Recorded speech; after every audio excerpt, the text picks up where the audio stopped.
आप सभी लोगों को नमो बुद्धाय, जय हिंद। अभी आप लोगों के बीच में एक शब्द अक्सर आप लोग बीच में आता है कि महाकारुणिक तथागत भगवान बुद्ध। तो हम ये जानना चाहते हैं कि करुणा क्या है, याद रखना। कैसे पता चलेगा कि करुणा? कोई भी चीज जान लेते हैं, सुन लेते हैं, देख लेते हैं, तो बता लेते हैं, लेकिन करुणा का पता कैसे चलेगा कि यह करुणा है, ये कारुणिक है? कैसे पता चलेगा कि ये करुणा है, दयावान है? करुणा है, लेकिन जब वह व्यक्ति के अंदर करुणा आ जाती है, व्यक्त होती है, तो कारुणिक हो जाता है। दया है, और दया और निर्दय दो शब्द होते हैं। हर चीज के दो पहलू होते हैं सिक्के। एक दया है तो एक निर्दय है, एक दयावान है एक निर्दयी है। ये बात समझने की जरूरत है कि हम कैसे पता करेंगे कि इनके अंदर करुणा है। क्यों तथागत भगवान बुद्ध को करुणा कहा गया? मैं बहुत कम शब्दों में बताना चाहूंगा। ये फीलिंग्स व्यक्ति के अंदर आत्म फीलिंग होती है, आत्मबल। आपको दुनिया में कहीं आत्मा बल नहीं मिलेगा, होता है ना? बोलते रहिए कि जब कभी कि आत्मबल होता सेल्फ कॉन्फिडेंस, आत्मबल होता है, आत्मा बल नहीं होता है। तथागत भगवान बुद्ध आज से 250 साल पहले बात बता चुके थे कि आत्मा और परमात्मा नाम की कोई चीज इस दुनिया में नहीं है। आत्मबल होता है, इंग्लिश में कहते हैं सेल्फ कॉन्फिडेंस, आत्मीयता। आत्मा ही व्यक्ति के अंदर आत्म होती है, जैसे आत्मीयता। आत्मीयता को दूसरे शब्द कहते हैं लगाव। लगाव तब होता है जब व्यक्ति का आदमी करीब होता है। जैसे माँ का लगाव सबसे ज्यादा, अगर माँ का लगाव होता है तो बेटे से और बेटी से होता है, तो सबसे ज्यादा किसी को अगर दया होती है माँ को तो बेटे और बेटी से। तो उस पर वो दया होती है ना, कि माँ की दया हमेशा बेटे पर और बेटी पर बराबर बनी रहती है। तो सबसे ज्यादा कारुणिक कौन हुई? माँ हुई कि नहीं हुई? अगर पूरे इस पृथ्वी पर देखा जाए तो सबसे ज्यादा करुणा और दया की सागर माँ होती है, और माँ के अलावा तथागत भगवान बुद्ध महाकारुणिक। करुणा का अर्थ है एक शब्द को समझेंगे, माँ होती है। लेकिन जब वही माँ किसी के बेटे की अगर कोई तकलीफ होती है तो वही करुणा उसी के बराबर करुणा आ जाती है, वह कारुणिक होता है। बात समझिए।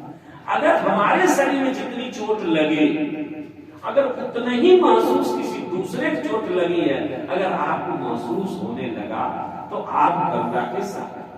बात समझिए, बहुत सोचो कि जैसे किसी एक बार हंस को चोट लगी तो उन्होंने गोद में उठाकर उसको सुलाने लगे और उसको घाव को भर दिए, जैसे वो अपनी चोट पकड़ते हैं। तो इसी ये लगता है कि आपके अंदर किसी से करुणा। किसी का बच्चा अगर कहीं जा रहा है, कहीं खो गया, या किसी का बच्चा रो रहा है, अपने गोद में उठा लिया, उसको उसी तरह अपने बेटे की तरफ उसको प्यार दिया और उसको उसी तरह से जो मांगा दिया, तो आपके अंदर एक करुणा नाम की, यही है करुणा।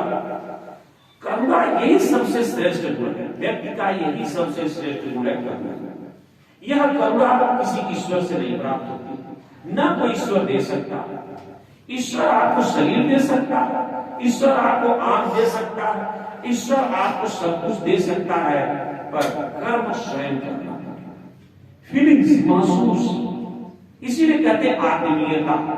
जितना जो व्यक्ति जिसके करीब होता है उतनी आत्मीयता बढ़ती जाती है, जितना दूर होगा आत्मीयता कम होती है। जैसे एक तर्क होता है, जैसे कोई व्यक्ति, कैसे पता चला कि व्यक्ति करुणा है? अभी हमने बताया। तो लोगों ने यह तारतम्य से देखा कि अगर कोई व्यक्ति का बेटा या बेटी या उसके सभी संबंधी मर जाते हैं या नहीं है दुनिया से, उसे बहुत दर्द होता, बहुत असहनीय पीड़ा होती। लेकिन जब वही गांव का कोई व्यक्ति मरता है, उसे करुणा कम होती, दया कम, उसकी दर्द कम होती है। लेकिन कहीं गांव से दूर का व्यक्ति मरता है तो कम होती है, और कहीं दूसरे आदमी जाति और समाज का मर जाता तो नहीं होती। यही व्यक्ति के अंदर जो घटाव आता, यही व्यक्ति के मानव मूल्यों को खत्म करता है। यही शब्द मानव मूल्यों को खत्म करता है। यह मानव मूल्यों का खत्म होना ही इंसानियत तार पर है। इसीलिए एक लाइन कहते हैं लोग, ध्यान दीजिएगा, एक लाइन कहते हैं कि इंसानियत नहीं बिना इंसान बचेगा। इंसानियत बिना नहीं इंसान बचेगा। यदि इसी तरह विषमतावाद रहेगा तो देश न संविधान बचेगा।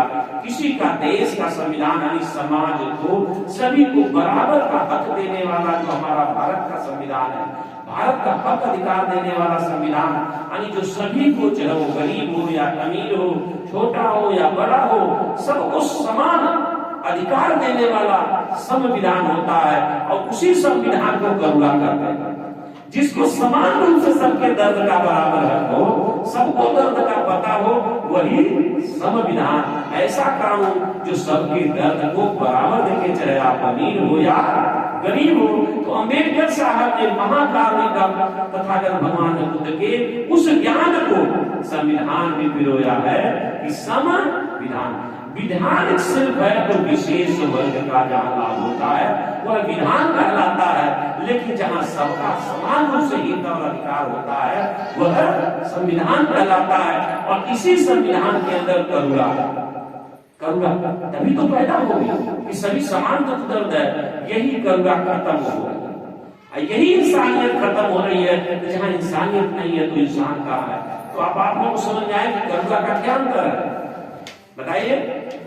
अगर जो दया, शील, सदाचार अपने मन में जो फीलिंग किसी दूसरे के लिए हो रही है, जैसा अपनी गरीबी से होती है वह किसी इंसान, किसी जीव से बराबर होती है, तो समझिए कि आप कारुणिक हो।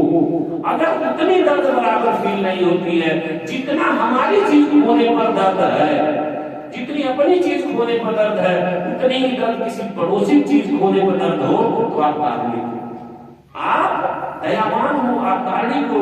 अगर कोई चीज सरकार की नुकसान हो रही है, उतने ही दया अगर आपको अपनी चीज खोने पर दर्द है, तो आप देश के सबसे बड़े कारुणिक हो। ये बात अम्बेडकर साहब ने संवैधानिक व्यवस्था में, यह साथियों इसलिए हमने इस बात को रखा कि ये करुणा शब्द जो, इसीलिए तथागत भगवान बुद्ध महाकारुणिक और शील सदाचार, अक्सर आता करुणा, दया, शील, सदाचार, प्रज्ञा। प्रज्ञा प्रज्ञा मतलब बुद्धि। प्रज्ञा क्या होती है? शब्द बुद्धि। जैसी आपकी बुद्धि है वो प्रज्ञा कहलाती है। आपकी क्या है? प्रज्ञा, आपकी बुद्धिमत्ता। इसी कहते हैं प्रबल बुद्धि, कहते हैं प्रबुद्ध वर्ग। जब व्यक्ति की बुद्धि उच्च हो जाती है, सभी को मानव मूल्य समझने लगता है, सभी को बड़ी चीजों सोचता है, तो वो प्रबुद्ध वर्ग में आता है। इसी को प्रज्ञा, जिसको सही से सोचने, विचारने, चलने, समझने की सब शक्ति पता हो जाती है, अद्भुत हो जाता है, मार्गदर्शन से ज्ञान प्राप्त हो जाता है, वही व्यक्ति प्रबुद्ध होता है। प्रबुद्ध की पहचान है कि किसी भी तरह से राष्ट्र के हित अहित होने पर वह तुरंत उसका विरोध करे, किसी तरह का किसी का गलत होने पर वह तुरंत उसको रोके, समय पर उसे ज्ञान दे दे। जैसे बच्चे को अगर ज्ञान दिए रहेंगे तो वह समय पर उसका पालन कर लेगा, लेकिन अगर हम बच्चे को ज्ञान नहीं दें तो वह बच्चा जीवन में कभी भी धोखा खा सकता है। इसलिए प्रबुद्ध बनना होगा। समाज को, देश को एक एक व्यक्ति से प्रबुद्ध बनने से, सम्यक संबुद्ध बनने से देश और राष्ट्र और समाज का विकास होगा, व्यक्ति का कल्याण होगा। कल्याण होना तभी आवश्यक होगा, तभी निश्चित होगा जो व्यक्ति स्वयं करेगा।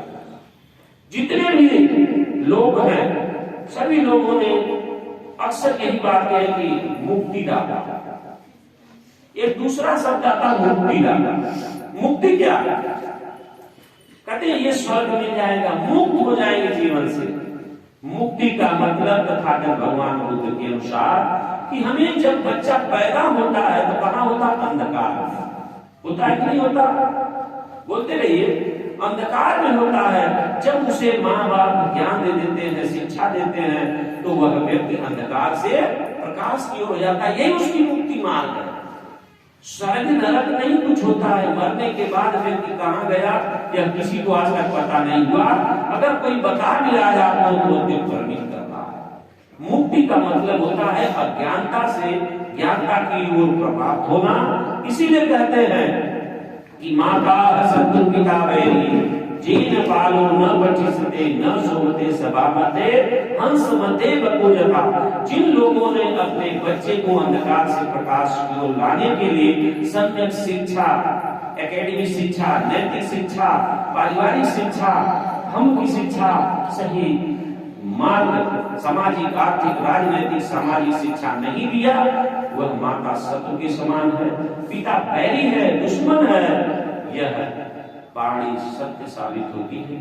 इसीलिए इस पृथ्वी पर कारुणिक अगर कोई है तो माता है और पिता है। इसी को माता पिता को श्रेष्ठ मानना चाहिए कि उस पृथ्वी पर लाने वाला कौन है? माता पिता।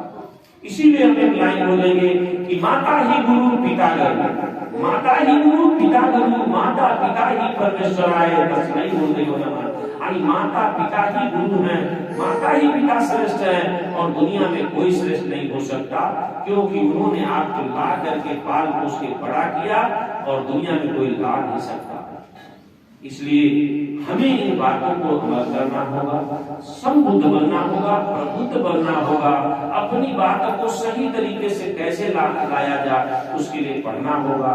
नहीं पढ़ पाए कोई बात नहीं, लेकिन अगर कहीं सत्संग में बैठ करके, सत्संग क्या होता है जानना चाहिए। सत्संग, हर चीज के दो पहलू होते हैं। सत्संग का मतलब जो सत्यवादी बात कह रहा है वो सत्संग, लेकिन जो व्यक्ति समझ रहा है वो अभी समझने वाला भी वो समझ पा रहा कि नहीं। देखिए इसमें दो तरह सत्संग होते हैं, एक मूर्ख बनाने की, मूर्खों की चोरी में सत्संग होता है, वह भी सत्संग है, और एक सही मार्ग देने का वह भी सत्संग है। क्यों? क्योंकि अगर हम जो अच्छा बात कर रहे हैं, अच्छा कर्म कर रहे हैं, वही सत्य का मार्ग आप भी करने लगे, उसी पर आपका भी विकास होने लगा, बुद्धि और विवेक का, भी ये सम्यक सत्संग। एक बुद्धि विवेक से एक व्यक्ति तो बढ़ गया, दूसरा देखते देखते पीछे ही रह गया, तो वो सत्संग नहीं है। लेकिन जहां मूर्ख बढ़ते हैं वहां वह भी मूर्खों के लिए सत्संग है, लेकिन जहां सभी लोग बढ़ते हैं वो सम्यक सत्संग होता है। इसलिए इन बातों को समझने के लिए हमें सत्संग की आवश्यकता है। इन तरह के छोटे छोटे शब्दों को समझना होगा, छोटे छोटे एक शब्द को समझ करके हमें मुक्ति का मार्ग है। हमें कोई दुनिया का भगवान ईश्वर अल्लाह मुक्त नहीं कर सकता।